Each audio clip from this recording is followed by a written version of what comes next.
Hello YouTube, I'd like to welcome you back to the homestead and have a little bit of an interesting item here for you tonight. This is sometimes what is referred to as a shepherd's watch. It's actually a sundial, but it's a sundial that you would wear around your neck. These type of sundials have been in use since around 1000 AD. And they are very interesting, so I had a chance to pick up two of them, one for myself and another one for a very special friend of mine. But let's take a look at this shepherd's watch or ring sundial. First off, it did come with a nice cotton cord to wear it around your neck, but also that's how you're going to use it to tell time.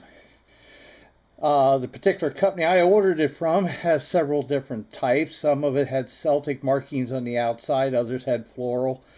This has the 12 zodiac symbols, which have nothing to do with astrology. They just represent each month of the year. The outside of it, as you can see here, it has a hole. That's where the sunlight's going to pass through to show you the time on the inside.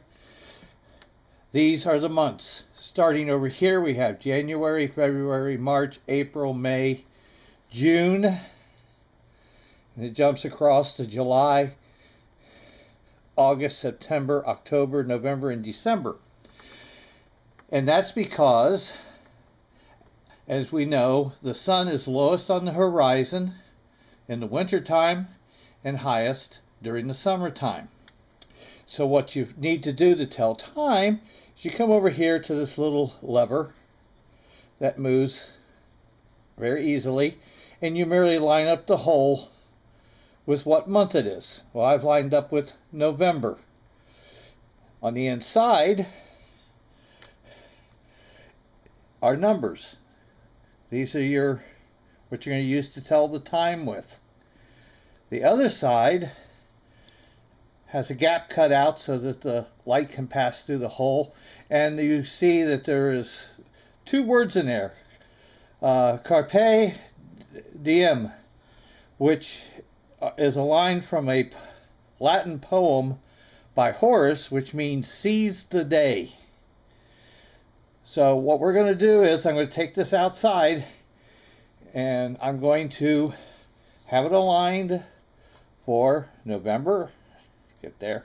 And then you hold it, suspended by the necklace part of it, and you face the hole towards the sun. And what will happen is the sunlight will pass through the hole and will show against the numbers over here is a small circle of light, and it will show you the time. Now the time that it shows you is what is called solar time. We're used to our wristwatches, which are set up for whatever time zone we live in. However, in the old days, every city had its own time because the sun would be measured at noontime directly over the head of the city or the area in which you lived. We have time zones here, and for the Eastern time zone, which is where I live, you have, it stretches all the way from out in the Atlantic all the way over to Ohio, half of Kentucky, Tennessee, and down through the southern states. But our time in the Eastern time zone is based on Boston. And if you ever look at the Farmer's Almanac to determine when sunrise or moonrise is, you have to do a time correction, because the time may be for sunset 6:10 in Boston, but I have to add, depending on what time of the year it is, anywhere from 25 minutes to 53 minutes to get the correct sunset for Cincinnati, Ohio. So this tells the time for where you are, not for necessarily the city that your time zone is set for. Also, it does not calculate for daylight savings time. If you're on daylight savings time, you need to add an hour to the reading of the watch. So let's go outside and show you what it looks like. And as you can see, there's a circle of light right between the 4 and the 8. Since I know it's in the afternoon, it says it's 4 o'clock, and that's about right. It is 4 o'clock here.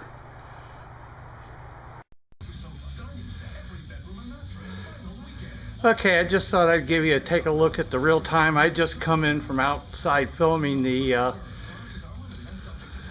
Sundial ring, so it's within 30 minutes, but like I said, this tells solar time, not time zone time.